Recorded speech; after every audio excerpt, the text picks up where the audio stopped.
آپ صلی اللہ علیہ وآلہ وسلم کی ساری زندگی کے جو انتہائی مختصر واقعات ہیں، آپ نے زندگی کہاں پہ گزاری اور کون کون سے بڑے واقعات رونما ہوئے، بڑے اختصار کے ساتھ آپ کی خدمت میں پیش کروں گا۔ حضرت حلیمہ سعدیہ کے پاس آپ 4 سال رہے۔ حضرت حلیمہ سعدیہ سے کہنے لگے کہ یہ بچہ ہمیں بیچ دو۔ نبوت کے 6 سال 101 افراد کا دوسرا قافلہ دوبارہ حبشہ کی طرف ہجرت کر کے چلا جاتا ہے۔ 3 سالوں کے لیے شیب ابی طالب میں قید کر دیے جاتے ہیں۔ آپ اپنے منہ بولنے بیٹے زید بن حارثہ کو ساتھ لیے طائف کی طرف جاتے ہیں، پیدل سفر کیا، عداس ایمان لے آئے اور جنات کے وفد نے اسلام کو قبول کر لیا۔ سن 1390 میں آتے ہیں اور حج کے موسم میں نبی رحمت صلی اللہ علیہ وسلم کے ہاتھ پہ بیعت کر کے آپ کو مدینہ میں آنے کی دعوت دیتے ہیں۔ 1 ہجری میں نماز با جماعت کے لیے اللہ نے اذان کا حکم دیا۔ 1 ہجری میں مسجد نبوی کی تعمیر مکمل ہوئی۔ 1 ہجری میں مسلمانوں اور مدینہ کے یہودیوں کے بیچ میں ایک معاہدہ ہوا جسے میثاق مدینہ کہا جاتا ہے۔ 1 ہجری میں آپ نے مکہ سے آنے والے مہاجرین اور یہاں کے لوکل صحابہ انصار کے بیچ میں ایک مثالی بھائی چارہ قائم کیا جسے مواخات مدینہ کہا جاتا ہے۔ سن 2 ہجری میں ایک تو اللہ نے قبلہ کو تبدیل کر دیا، 2 ہجری میں رمضان کے روزے فرض ہوئے، 2 ہجری میں صدقہ فطر کے مسائل نازل ہوئے، 2 ہجری میں مسلمانوں نے پہلی عید کی، اور 2 ہجری کا جو ایک بڑا واقعہ ہے وہ مسلمانوں اور قریش مکہ کے بیچ میں ایک تاریخی جنگ ہوتی ہے غزوہ بدر کے نام سے جسے آپ جانتے ہیں۔ اسی غزوہ بدر کا بدلہ لینے کے لیے غزوہ احد کا مارکہ ہوا۔ یہ جا کے خیبر میں آباد ہو گئے، وہاں پہ بیٹھ کے شرارتیں کرتے رہے۔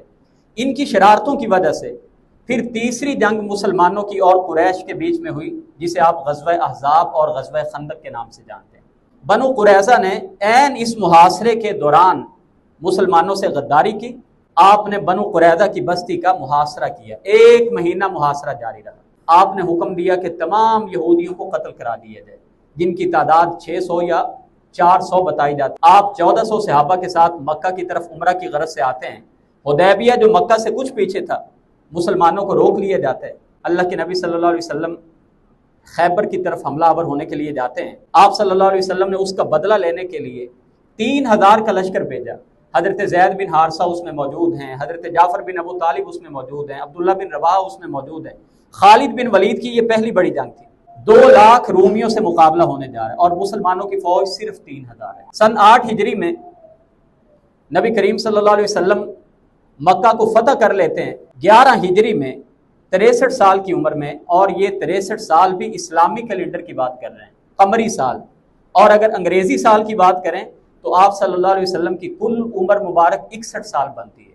قدم قدم پہ برکتیں، نفس نفس پہ رحمتیں، جہاں جہاں سے وہ شفیع آسیاں گزر گیا، جہاں نظر نہیں پڑی وہاں ہے رات آج تک، جہاں نظر نہیں پڑی وہاں ہے رات آج تک، وہی وہی سحر ہوئی جہاں جہاں سے گزر گیا۔ اعوذ باللہ السمیع العلیم من الشیطان الرجیم، بسم اللہ الرحمن الرحیم۔ لقد من اللہ علی المؤمنین اذ بعث فیہم رسولا من انفسہم یتلو علیہم آیاتہ ویزکیہم ویعلمہم الکتاب والحکمہ وَإِن كَانُوا مِن قَبْلُ لَفِي ضَلَالٍ مُبِينٍ۔ یقیناً اللہ رب العزت نے مومنوں پر بہت بڑا احسان یہ کیا کہ جب ان میں ایک ایسے رسول کو مبعوث کر دیا جو ان میں سے ہی تھا، جو اللہ کی آیات کی تلاوت ان پہ کرتا ہے، ان کا تزکیہ کرتا ہے، ان کو کتاب اور حکمت کی تعلیم کرتا ہے، اور آپ کی بعثت سے پہلے تو وہ سری اور کھلم کھلا گمراہی میں تھے۔ ربیع الاول کی مناسبت سے آپ صلی اللہ علیہ وآلہ وسلم کی ساری زندگی کے جو انتہائی مختصر واقعات ہیں، آپ نے زندگی کہاں پہ گزاری اور کون کون سے بڑے واقعات رونما ہوئے، بڑے اختصار کے ساتھ آپ کی خدمت میں پیش کروں گا، اور بعد ازاں دیکھیں گے کہ آپ صلی اللہ علیہ وآلہ وسلم کو اللہ نے 23 سالہ نبوت و رسالت کے اس دورانیے میں جو عظیم کامیابیاں عطا کی، اس کے پیچھے اللہ نے جو ایک وجہ بیان کی ہے وہ کیا تھی، اور تمام واقعات کو سن کے آپ صلی اللہ علیہ وآلہ وسلم کا بہترین اسوہ اپنے سامنے رکھتے ہوئے ایک مسلمان آپ کے نقش قدم پہ چلنے کی کوشش کر سکے۔ نبی رحمت صلی اللہ علیہ وآلہ وسلم سیدنا ابراہیم علیہ السلام کی لڑی میں سے آپ کے یعنی حضرت ابراہیم علیہ السلام کے 2500 سال کے بعد اس دنیا میں تشریف لائے ہیں۔ حضرت اسماعیل کی لڑی میں سے اور آپ کے خاندان میں آپ کا شجرہ نسب حضرت اسماعیل کی لڑی میں حضرت عدنان تک جا کے ملتا ہے۔ نبی کریم صلی اللہ علیہ وآلہ وسلم کا جو تاریخ ولادت ہے، انگریزی سال اور انگریزی تاریخ کا تو ہمیں تعین ملتا ہے 21 اپریل 570 یا 71 عیسوی کو سوموار کے دن آپ کی ولادت ہوتی ہے۔ حضرت عیسیٰ علیہ السلام کو اس دنیا سے گئے ہوئے 570 سال قریب ہو چکے ہیں، اور ان 570 سالوں میں اس روئے زمین پہ اللہ کی طرف سے کوئی اور نبی رسول نہیں آیا۔ اس لیے عرب کی جہالت، ہٹ درمی، قتل و غارت اور جو ان کی اخلاقی تنزلی جس حد تک گر چکی تھی، اس کی بڑی وجہ بھی یہی سامنے آتی ہے کہ ان 6.25 صدیوں میں کوئی پیغمبر اس روئے زمین پہ نہیں آیا۔ آپ صلی اللہ علیہ وسلم کی ولادت جب ہوتی ہے، آپ کے والد گرامی جناب عبداللہ 24 یا 25 سال کی عمر میں آپ کے اس دنیا سے آنے سے کوئی 2 مہینے پہلے ہی فوت ہو جاتے ہیں۔ آپ صلی اللہ علیہ وسلم کی ولادت ہونے کے بعد آپ کے دادا جان نے آپ کا نام محمد رکھا اور آپ کی والدہ محترمہ نے آپ کا نام احمد رکھا، اور احمد ہی وہ نام ہے جس کی خوشخبری جناب عیسیٰ علیہ السلام توریت میں اور انجیل میں جو مذکور تھی، وَمُبَشِّرًا بِرَسُولٍ يَأْتِي مِن بَعْدِ اسْمُهُ احمد، میں اپنے بعد ایسے رسول کی تمہیں خوشخبری دیے جا رہا ہوں جس کا نام احمد ہوگا۔ آپ صلی اللہ علیہ وسلم کی کنیت ابو القاسم، اور سیرت کی کتابوں میں ملتا ہے کہ حضرت جبریل امین نے آپ کی کنیت ابو ابراہیم رکھی۔ عرب میں دستور تھا کہ 8 دن کے بعد شرفائے مکہ اپنے بچوں کو بہتر پرورش پانے کے لیے اور ان کے اندر جفاکشی لانے کے لیے، ان کو مشکل حالات کا سامنا کرنے کی ٹریننگ دینے کے لیے اپنے بچوں کو شہر سے کسی دیہات کے علاقے میں بھیج دیتے تھے۔ یہ شرفائے مکہ کا دستور تھا، قافلے آتے تھے، بچوں کو لے کے چلے جاتے تھے۔ اس سے پہلے آپ کو حضرت سویبہ نے یا حضرت صوبیہ نے دودھ پلایا، وہ آپ کی رضائی ماں ہیں، اور بعد ازاں بنو سعد قبیلے میں حضرت حلیمہ سعدیہ کے پاس آپ چلے جاتے ہیں۔ حضرت حلیمہ سعدیہ کے پاس آپ 4 سال رہے۔ ان 4 سالوں میں کچھ مہینوں کے بعد وہ آپ کو آپ کی والدہ محترمہ سے آ کے ملا کے جاتی تھی۔ 4 سالوں کے بعد ایک عجیب واقعہ پیش آیا کہ کچھ عیسائی آئے حضرت حلیمہ سعدیہ کے پاس، اور انہوں نے آپ کی جو ساری صفات تورات انجیل میں پڑھی ہوئی تھی، حضرت حلیمہ سعدیہ سے کہنے لگے کہ یہ بچہ ہمیں بیچ دو۔ حضرت حلیمہ سعدیہ ڈر گئی، اور روایات میں ملتا ہے کہ انہوں نے اپنی کتابوں میں جس آخری پیغمبر کے واقعات جو نشانیاں پڑھی تھیں، وہ عیسائی پہچان گئے تھے کہ یہی اللہ کے آخری سچے نبی ہونے والے ہیں۔ دوسرا واقعہ یہ ملتا ہے کہ حضرت حلیمہ سعدیہ کو کچھ بچوں نے آ کے بتایا کہ ہمارے ساتھ محمد کھیل رہے تھے صلی اللہ علیہ وسلم، تو آپ کو کسی نے آ کے لٹایا ہے اور آپ کے سینے کو چاک کر دی ہے۔ حضرت حلیمہ سعدیہ ڈری ڈری سہمی سہمی جب باہر گئی تو دیکھا اللہ کے نبی صلی اللہ علیہ وسلم صحیح طرح سے کھیل رہے ہیں۔ مگر وہ ڈر گئیں اور اس واقعے کے بعد وہ فوری طور پہ اللہ کے نبی صلی اللہ علیہ وسلم کو لے کے مکہ میں واپس کرنے آ جاتی. یہ واقعہ شق صدر تھا، بڑا معروف واقعہ ہے. 2 بار سیرت کی کتابوں میں اتفاقیہ طور پہ ملتا ہے کہ آپ کی زندگی میں 2 بار تو یہ واقعہ ہوا. آپ کے سینے کو چاک کر کے، آپ کے دل مبارک کو نکال کے آب زمزم سے غسل دیا گیا اور دنیا کی گناہوں کی ہر طرح کی علائشوں سے پاک کیا گیا. ایک 4 سال کی عمر میں اور ایک معراج سے پہلے جب آپ کی عمر مبارک قریب 50 سال تھی. 4 سال کے بعد جب آپ واپس آتے ہیں، 6 سال کی عمر میں آپ کی والدہ محترمہ سیدہ آمنہ کا انتقال ہو جاتا ہے، جو یثرب میں حضرت عبداللہ کی قبر پہ حاضری دینے کے بعد واپس آ رہی تھی، اور ابوا مقام پہ ان کا انتقال ہوتا ہے، وہیں ان کی تدفین ہو جاتی ہے. حضرت عبد المطلب آپ کے دادا جان اور حضرت عبداللہ کی چھوڑی ہوئی لونڈی حضرت ام ایمن آپ صلی اللہ علیہ وسلم کو لے کے واپس مکہ مکرمہ میں آ جاتے ہیں. 8 سال کی عمر میں آپ کے دادا جان جناب عبد المطلب کا انتقال ہو جاتا ہے. آپ کی تمام تر جو کفالت ہے وہ جناب ابو طالب کے پاس آ جاتی ہے. 12 سال کی عمر میں ایک اور سیرت کی کتابوں میں بڑا واقعہ ملتا ہے کہ جب آپ کے چچا جان شام کی طرف تجارت کی غرض سے جانے لگے تو آپ صلی اللہ علیہ وسلم نے بھی اپنے چچا جان سے کہا کہ میں بھی اس سفر میں آپ کے ساتھ جانا چاہتا ہوں.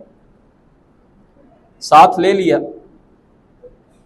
عیسائی ایک بڑا پادری تھا بحیرہ راہب، جس کا نام نستور بتایا جاتا ہے، جس نے دیکھا کہ جہاں پہ یہ قافلہ آ کے رکے اور اس قافلے کے رکنے کی جگہ پہ دیکھا کہ درخت سجدہ کیے ہوئے، اور بھی اس نے کچھ نشانیاں دیکھی. جناب ابو طالب کو بلا کے اس نے پوچھا تھا کہ یہ بچہ کون ہے؟ آپ کہنے لگے کہ میرے بیٹے ہیں. اس نے کہا آپ کے بیٹے نہیں ہو سکتے. فرمایا کہ میرے بھتیجے ہیں. اس نے کہا ہاں میں نے اپنی کتاب میں پڑھا تھا آخری نبی آئیں گے، فلاں سر زمین میں ہوں گے، اور میں دیکھ رہا ہوں وہ تمام نشانیاں اس بچے میں موجود ہیں، مگر میں نے اپنی کتاب میں پڑھا تھا وہ بچہ یتیم ہوگا. چنانچہ اسی موقع پہ آپ کو حضرت ابو طالب لیے ہوئے واپس تشریف لے آتے ہیں، اور اس سفر کو آپ نے مکمل نہیں کیا بحیرہ راہب کے کہنے پہ کہ اگر ان کو یہودیوں نے دیکھ لیا تو کہیں ان کو نقصان نہ پہنچائیں. 15 سال کی عمر میں حرب فجار کی ایک جنگ پیش آتی ہے. قریش کے قبائل کے بیچ میں حرمت والے مہینوں میں یہ جنگ لڑی گئی، جس میں نبی کریم صلی اللہ علیہ وسلم شریک ہوئے. 20 سال کی عمر میں ایک حلف الفضول معاہدہ ہوا جس میں نبی کریم صلی اللہ علیہ وسلم شریک ہوئے. ایک مظلوم تاجر باہر سے آیا، مکہ میں اس نے سامان بیچا. عرب کے کسی آدمی نے سامان لیا اور پیسے دینے سے انکار کر دیا. آپ صلی اللہ علیہ وسلم کے چچا جان جناب زبیر کے پاس وہ فریادی بن کے آئے. حضرت زبیر نے ایک کمیٹی تشکیل دی جس میں نبی کریم صلی اللہ علیہ وسلم بھی شامل تھے، اور جس کا بنیادی مقصد یہ تھا کہ جس پر بھی ظلم ہوگا ہم مظلوم کے ساتھی بنیں گے اور ظالم سے حق لے کے مظلوم کو واپس کریں گے. 25 سال کی عمر میں سیدہ خدیجہ الکبریٰ کا سامان لے کے آپ تجارت کی غرض سے شام کی طرف جاتے ہیں. اسی سفر میں آپ نے صداقت و امانت کے وہ معیار اور سٹینڈرڈ قائم کر دیے کہ جن کو دیکھتے اور جو میسرہ تھے سارے واقعات کا مشاہدہ کرنے کے بعد سیدہ خدیجہ الکبریٰ کو آ کے بتایا، جو ابھی بیوہ تھی، 2 شادیاں اس سے پہلے ہو چکی تھی، خود نکاح کا پیغام بھیجا اور نبی کریم صلی اللہ علیہ وسلم کے ساتھ ان کا نکاح ہو جاتا. بات آگے بڑھانے سے پہلے جو آپ صلی اللہ علیہ وسلم کی فیملی ہے اس کا بالاختصار تذکرہ وہ ہمارے ذہنوں میں ہونا چاہیے، اور ہر مسلمان کو نبی کریم صلی اللہ علیہ وسلم سے ہمارے اس تعلق کا تقاضا ہے، اس محبت کا تقاضا ہے کہ آپ کی فیملی کے بارے میں کم از کم آپ کی بیویوں کے نام ہمیں یاد ہونے چاہیے.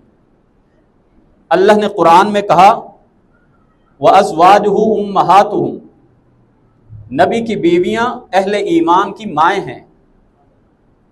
تو ذرا جائزہ لیجئے کہ اگر ماؤں کے نام اولاد کو نہ آتے ہوں، اللہ کے نبی صلی اللہ علیہ وسلم نے اپنی کل زندگی میں 11 شادیاں کی، مگر جب تک سیدہ خدیجہ الکبریٰ آپ کے عقد میں رہی ہیں آپ نے کوئی دوسری شادی نہیں کی۔ 25 سال کا عرصہ جناب نبی کریم صلی اللہ علیہ وسلم کے ساتھ رہی۔ یہ اعزاز اکیلی سیدہ خدیجہ الکبریٰ کے حصے میں آتا ہے۔ 25 سال اکیلی بیوی رہی، اور تمام اولاد ماں سوائے حضرت ابراہیم کے وہ سیدہ خدیجہ الکبریٰ کے بطن سے ہوئی۔ حضرت قاسم بڑے بیٹے، حضرت عبداللہ، اور پھر تیسرے بیٹے جو حضرت ماریہ سے ہوئے حضرت ابراہیم۔ 4 بیٹیاں ہوئیں، حضرت زینب، حضرت رقیہ، ام کلثوم اور سیدہ فاطمہ رضی اللہ عنہم۔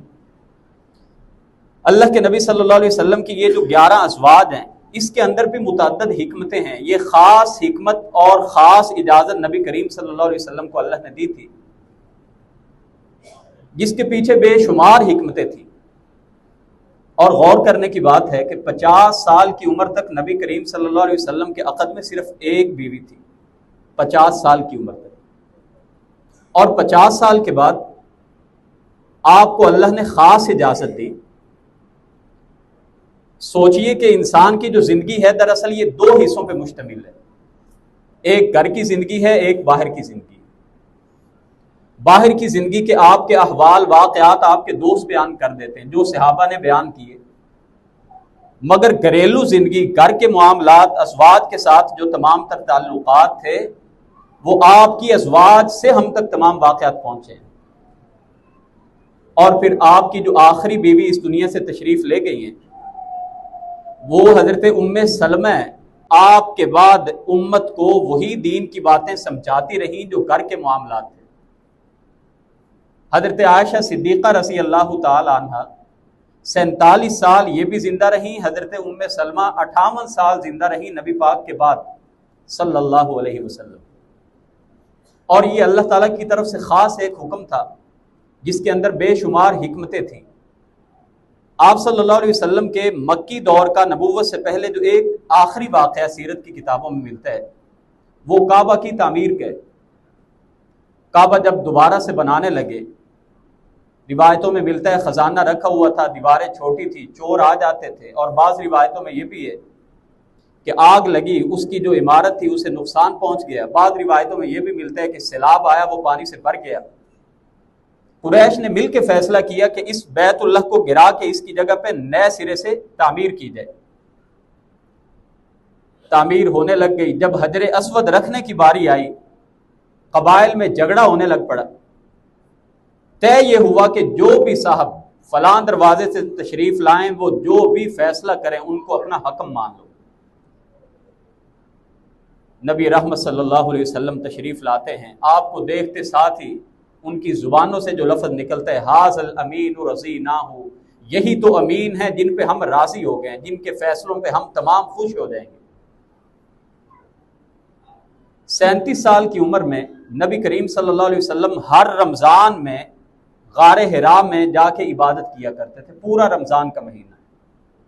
3 سال یہ معاملہ ایسے ہی جاری رہا، اور 39.5 سال کی عمر میں آپ کو خواب آنے لگ گئے تھے۔ 6 مہینے آپ کو خواب آتے رہے۔ حدیث میں آتا ہے کہ سچے خواب یہ بھی نبوت کا 46واں حصہ ہے، اور بعض سیرت کی کتابوں میں ہے کہ پورے 40 سال عمر کے بعد آپ کو خواب آنے لگ گئے تھے۔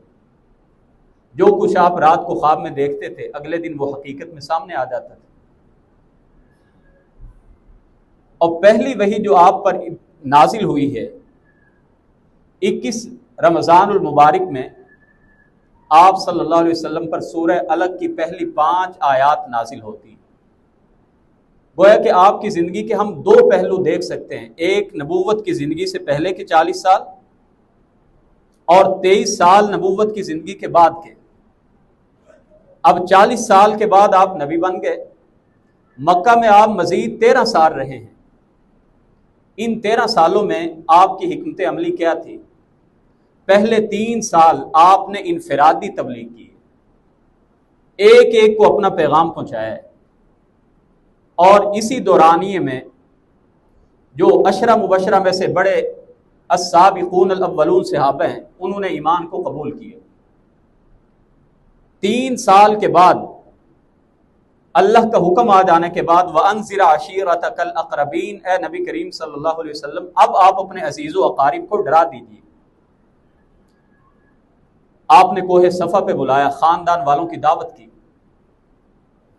اور ان کو پہلے اپنے کردار کے بارے میں ان سے گواہی مانگی۔ یہ بتاؤ کہ اگر میں تمہیں کہوں کہ اس پہاڑی کے پیچھے سے کوئی لشکر تم پہ، کوئی فوج حملہ کرنے لگی ہے، کیا مان جاؤ گے؟ انہوں نے کہا بالکل مان لیں گے۔ نہیں، پہلے اپنے کردار کی گواہی لی کہ میرے بارے میں تم کیا کہتے ہو، کیا میں سچا ہوں؟ تو جب وہ مان گئے کہ آپ جو کہیں گے 100% سچ ہوگا، تو پھر آپ نے فرمایا لا الہ الا اللہ کہہ دو، کامیاب بھی ہو جاؤ گے، اور عرب و عجم کی بادشاہت بھی تمہارے پاس آ جائے گی۔ یہی وہ آپ کی اعلانیہ تبلیغ کرنا تھا کہ تمام قریش آپ کے بدترین مخالف ہو گئے۔ اس کے بعد وہ تمام واقعات، آل یاسر کی فیملی پہ جو مظالم ہوئے، حضرت یاسر، ان کے بیٹے عمار، حضرت عمار کی والدہ حضرت سمیہ، اسلام کی پہلی شہید ہونے والی خاتون، ابو جہل نے اس انداز میں شہید کیا کہ دونوں ٹانگوں کے ساتھ اونٹ باندھ کے مخالف سمت پہ چلا دیا، اور جو وجود تھا 2 حصوں میں چیر دیا گیا۔ اسلام کی راہ میں پہلی شہید ہونے والی جو خاتون ہیں وہ حضرت سمیہ رضی اللہ تعالیٰ عنہ۔ حضرت بلال بن رباح، حضرت صہیب رومی، اور اسی طرح خواتین میں ام عبسیہ، نہدیہ، ان پر مظالم کی پوری ایک تاریخ ہے، اور صرف غلام نہیں بلکہ خود آقا کریم صلی اللہ علیہ وسلم پر نماز کی حالت میں جانور کی کبھی اوجری لا کے پھینک دیتے۔ حضرت عثمان غنی کو ان کے ماموں نے ایک ٹاٹ میں بند کر کے اتنا مارا کہ ملتا ہے کہ ان کو جان بچانے کے لالے پڑ گئے۔ تمام صحابہ نے ان مظالم کو فیس کیا۔ اللہ کے نبی صلی اللہ علیہ وسلم نے جب ان مظالم میں شدت آتی دیکھی، آپ نے سن 5 نبوی میں 15 صحابہ کے افراد کے ایک چھوٹے سے قافلے کو مکہ چھوڑ کے حبشہ جانے کی اجازت دے دی۔ یہ دین کی خاطر، اسلام کی خاطر اللہ کے نبی کے امتیوں میں سے پہلی ہجرت تھی۔ اور پھر اس کے بعد سن 6 نبوی میں نبوت کے 6 سال 101 افراد کا دوسرا قافلہ دوبارہ حبشہ کی طرف ہجرت کر کے چلا جاتا ہے۔ اہل مکہ نے جب دیکھا، وہ کسی نے کہا تھا نا کہ اسلام کی فطرت میں خدا نے لچک دی ہے، اسلام کی فطرت میں خدا نے لچک دی ہے، یہ اتنا ہی ابھرے گا جتنا کہ دبا دیں گے۔ تمام مظالم مسلمانوں کو روک نہیں سکے۔ جب انہوں نے یہ دیکھا کہ مسلمان تو مکہ سے باہر ان کا پیغام پہنچنے لگ گئے، اب 3 سال مسلمانوں کو، نبی کریم صلی اللہ علیہ وسلم کو آپ کے تمام خاندان سمیت اور تمام اہل ایمان سمیت 3 سالوں کے لیے شیب ابی طالب میں قید کر دیے جاتے۔ 3 سال آپ وہاں پہ محصور رہے، اور ان 3 سالوں میں آپ نے چمڑا بھی ابال ابال کے کھایا ہے، درخت کے پتے بھی ابال ابال کے کھائے ہیں۔ صحابہ بیان کرتے ہیں کہ ہمیں قضائے حاجت ایسے آتی تھی جس طرح بکریوں کو مینگنے آتی ہیں۔ یہ 10 نبوی میں مقاطعہ اور سوشل بائیکاٹ مسلمانوں کا ختم ہوا۔ اسی سال میں آپ صلی اللہ علیہ وسلم کی زندگی میں 2 بڑے حادثات پیش آتے ہیں۔ جناب ابو طالب، جو اب تک ہر دھوپ چھاؤں میں، رات دن میں، ہر وقت اللہ کے نبی کے شانہ بشانہ ہوتے تھے، اور بعض سیرت کی کتابوں میں ایک بڑا عجیب واقعہ ملتا ہے۔ حضرت ابو طالب جب شیب ابی طالب میں قید تھے نا، تو سیرت کی کتابوں میں ملتا ہے کہ اندھیرا ہونے سے پہلے اگر آپ صلی اللہ علیہ وسلم کی دائیں جانب ہوتے تھے تو اندھیرا ہونے کے بعد اللہ کے نبی صلی اللہ علیہ وسلم کی بائیں جانب پہ آ کے سویا کرتے تھے کہ آپ پر کوئی حملہ کرنے والا جس نے روشنی میں دیکھا ہو کہ میں نے محمد کی بائیں طرف سے حملہ کرنا ہے، تو آپ رات کی تاریکی میں بائیں طرف حفاظت کے لیے آ جاتے ہیں۔ یہ ان کی محبت تھی۔ 10 نبوی میں جناب ابو طالب اور سیدہ خدیجہ الکبریٰ کا انتقال ہو جاتا ہے۔ 10 نبوی میں جب آپ نے دیکھا کہ اہل مکہ کے دلوں میں اسلام کا پیغام جذب کرنے کے لیے کوئی بہت وسعت نہیں ہے، تو آپ نے مکہ سے باہر سب سے پہلا جو انتخاب کیا اللہ کے پیغام کو پہنچانے کا، وہ طائف تھا۔ آپ اپنے منہ بولے بیٹے زید بن حارثہ کو ساتھ لیے طائف کی طرف جاتے ہیں، پیدل سفر کیا، اور مختلف واقعات ملتے ہیں۔ بعض نے لکھا ہے آپ 10 دن رہے، بعض نے لکھا آپ 1 مہینہ مکہ سے باہر رہے۔ طائف کے سفر میں جو آپ پر مظالم ہوئے بچہ بچہ ہمارا جانتا ہے، مگر اللہ کے نبی صلی اللہ علیہ وسلم کا یہ جو سفر تھا یہ ناکام نہیں ہوا۔ عداس ایمان لے آئے اور جنات کے وفد نے اسلام کو قبول کر لیا۔ آپ صلی اللہ علیہ وسلم مکہ میں آنے کے بعد جو بھی قافلے آتے تھے آپ ان سے ملتے، اپنا پیغام پہنچاتے۔ اسی دورانیے میں دوس کے آنے والے ایک بڑے بادشاہ حضرت طفیل دوسی آئے، حضرت ضماد ازدی آئے یمن سے، اور مدینہ سے حضرت سوید بن سامت آئے، ایاس بن معاذ آئے، حضرت ابو ذر غفاری آئے، ایمان لائے۔ مدینہ میں جا کے بتایا۔ حج کے دنوں میں خزرج کے 8 لوگ آئے، سن 1190 کی بات ہے، آپ نے ان کو اسلام کا پیغام پہنچایا۔ ایک ہی رات میں 8 کے 8 مسلمان ہو گئے۔ یہ یثرب میں گئے جس کا بعد میں نام مدینہ پڑا، گئے اور جا کے اللہ کے نبی کا پیغام پہنچایا کہ آخری نبی تو آ گئے ہیں۔ اگلے سال حج پہ 12 افراد آئے۔ آپ صلی اللہ علیہ وسلم سے کہنے لگے آپ ہمارے ساتھ ایک مبلغ کو بھیجیں، ہمیں نہیں پتہ اسلام کی تعلیمات اس کی وضاحت کیا ہے۔ آپ نے جناب مصعب ابن عمیر رضی اللہ تعالیٰ عنہ کو اسلام کے پہلے داعی اور مبلغ کے طور پہ یثرب کی طرف روانہ کیا۔ 1 سال میں جناب مصعب نے وہ اللہ کا پیغام پہنچانے کا حق ادا کیا کہ 1 سال میں 75 افراد لوگ مسلمان ہو گئے۔ 75 سن 1390 میں آتے ہیں، اور حج کے موسم میں نبی رحمت صلی اللہ علیہ وسلم کے ہاتھ پہ بیعت کر کے آپ کو مدینہ میں آنے کی دعوت دیتے ہیں۔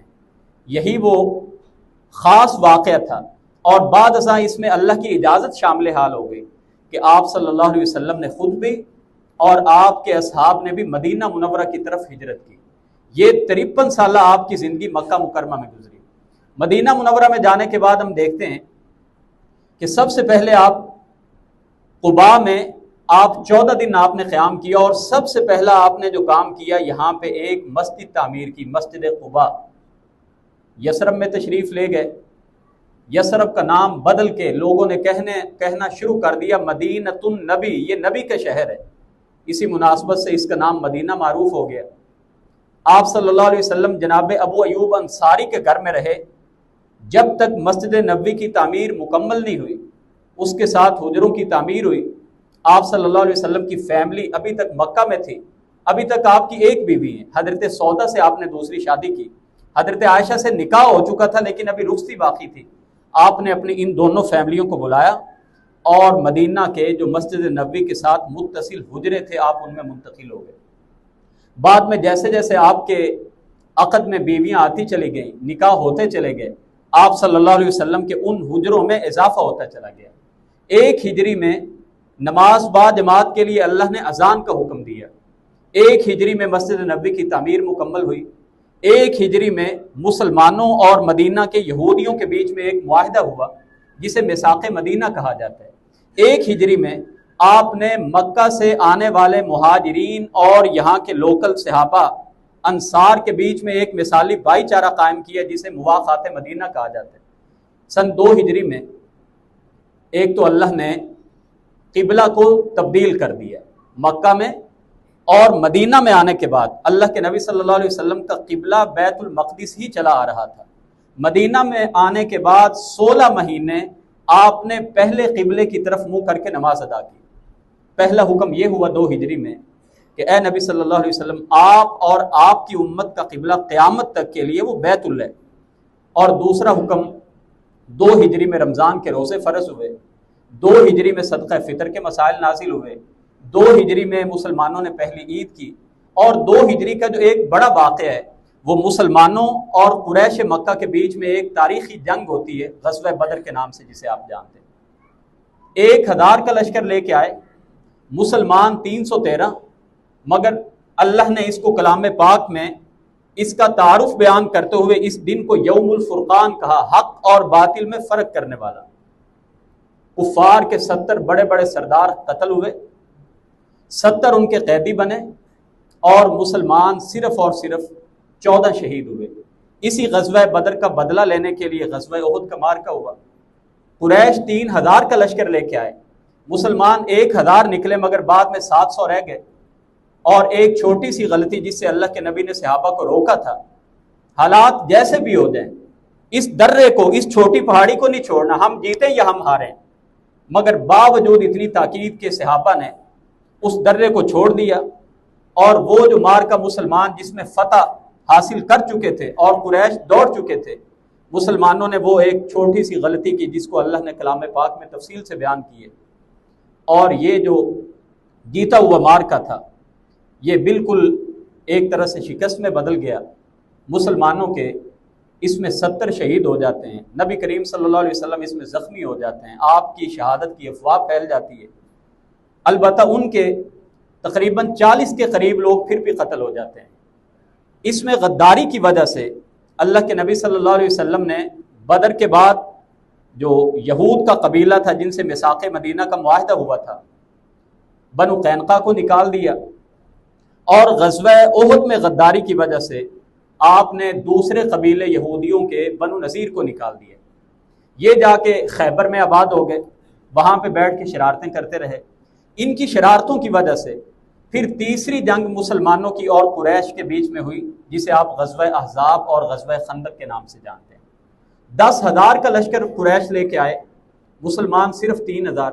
اللہ کے نبی صلی اللہ علیہ وسلم کو مشورہ دیا گیا، اللہ کے نبی ایک خندق کھود لی جائے۔ آپ نے 4 کلومیٹر خندق کھدوائی، جس کی چوڑائی تقریباً 20 فٹ اور جس کی گہرائی بھی تقریباً اتنی ہی تھی، 20 فٹ۔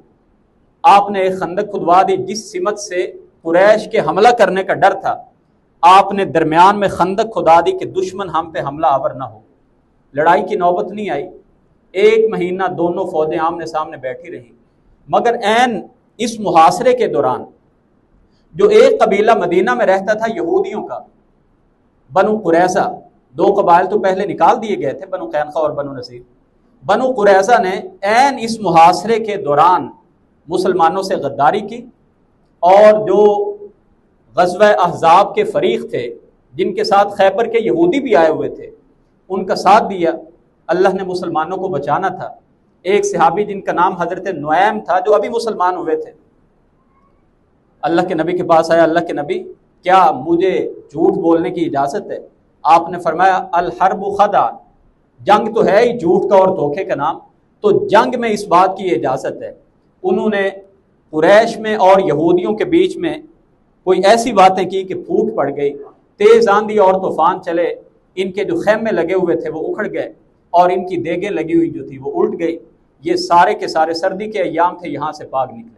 اللہ کے نبی صلی اللہ علیہ وسلم نے جو غزوہ احزاب کے دوران یہودیوں نے غداری کی تھی بنو قریظہ کے قبیلے نے، آپ نے فوری طور پہ احزاب سے یعنی غزوہ خندق سے واپس پلٹ کے آپ نے بنو قریظہ کی بستی کا محاصرہ کیا۔ 1 مہینہ محاصرہ جاری رہا۔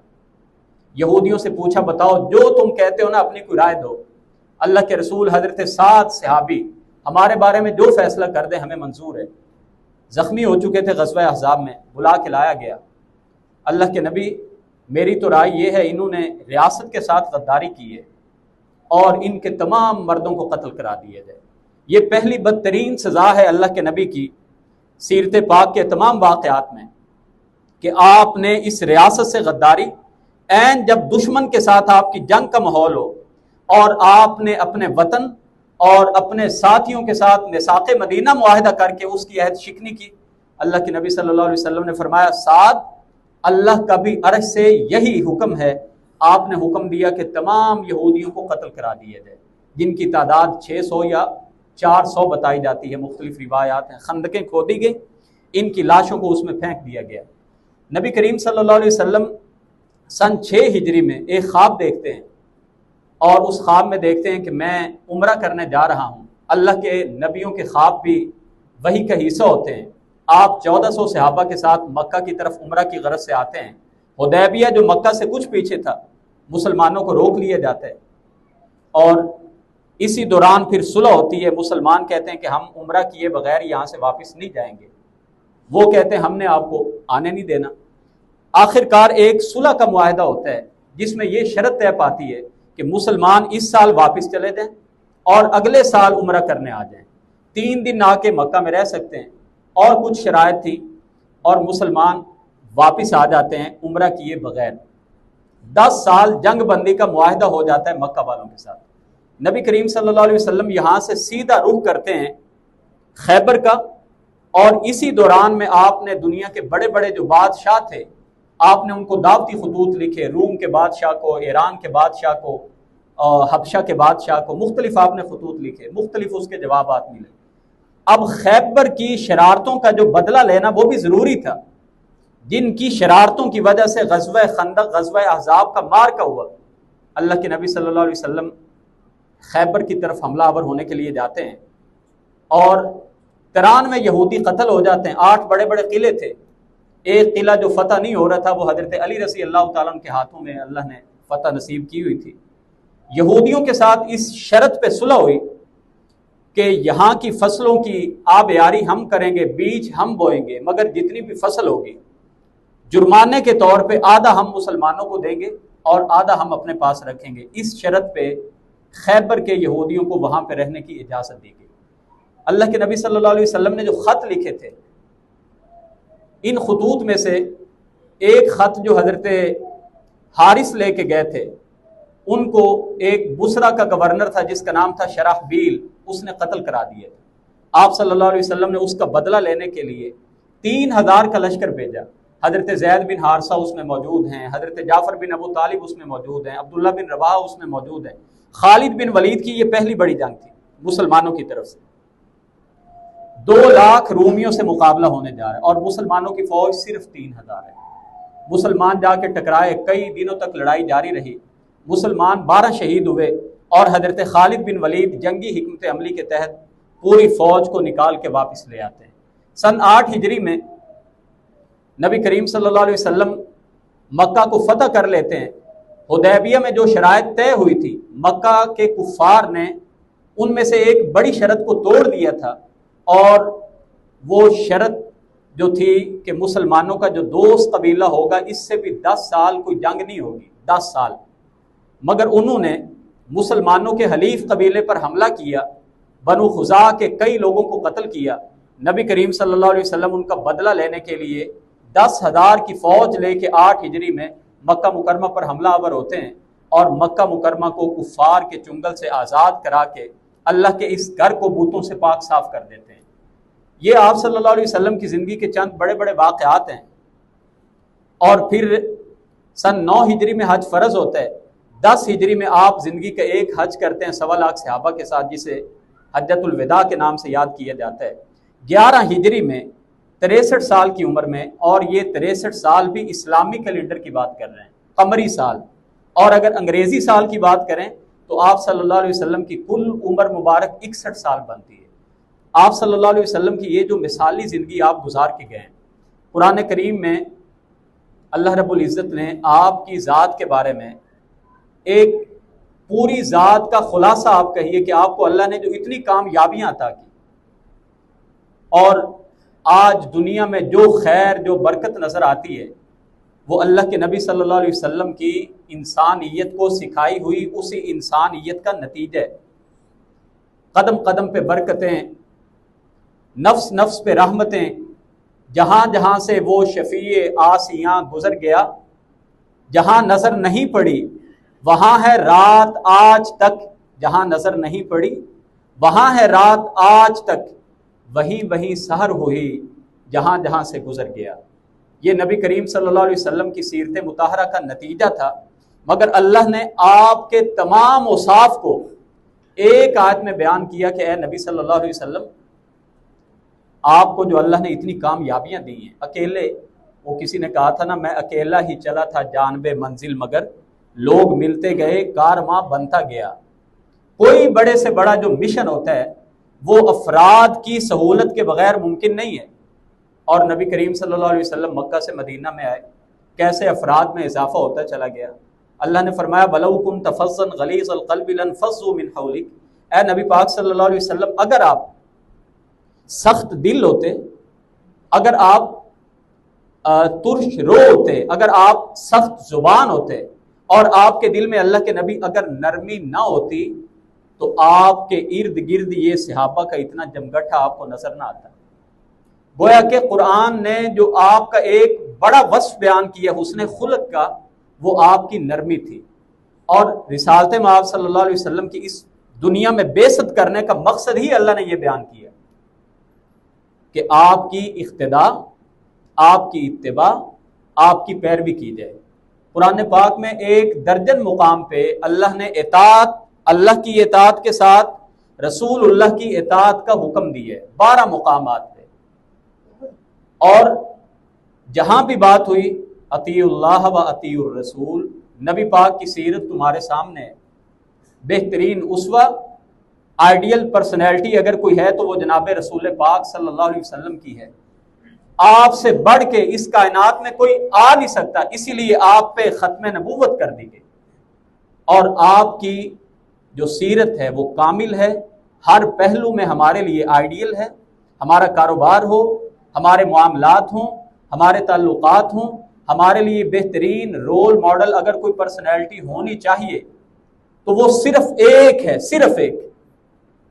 مگر ہمیں اپنا جائزہ لینا چاہیے کہ کیا میرے اور آپ کے اور عالم اسلام سارے کے رول ماڈل نبی پاک ہیں؟ ایمانداری کی بات ہے، ہمیں اندر سے جواب نفی میں ملے گا۔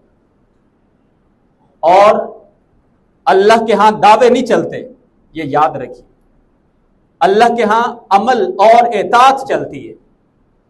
قرآن میں اللہ نے بیان کیا انما کان قول المؤمنین اذا دعوا الی اللہ ورسولہ لیحکم بینہم ان یقولوا سمعنا واطعنا۔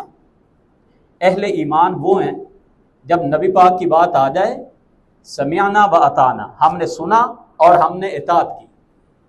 اور کچھ لوگ آتے تھے، منافقین بھی تھے، آ کے قسمیں اٹھاتے تھے لئن امرتہم لیخرجن، اللہ کے نبی آپ ہمیں حکم دیں ہم اپنے گھروں سے نکل جائیں گے۔ اللہ نے کیا جواب دیا؟ لا تقسموا، قسمیں مت اٹھاؤ، دعوے نہ کرو، طاعۃ معروفہ، اطاعت کر کے بتاؤ کہ تم کتنا نبی پاک کی باتوں پہ عمل کرتے ہو۔ تو کہنے کو ہماری محبت بھی بڑی ہے، ہماری عقیدت بڑی ہے، آپ پر جان نچھاور کرنے کو تیار ہیں مگر عمل کرنے کو تیار۔ سب سے بڑا مسئلہ آج کا یہی ہے۔ اور اللہ نے جہاں بھی بات کی نا، کہا ساری زندگی کے عمل غارت کر دوں گا، اطاعت رسول نہیں ہے، ساری عمر کے عمل برباد کر دوں گا۔ اور کہا اگر اطاعت رسول لے کے آ جاؤ فَأُولَٰئِكَ هُمُ الْفَائِزُونَ، فقط فاز فوزا عظیما، بڑی کامیابی عطا کر دوں گا۔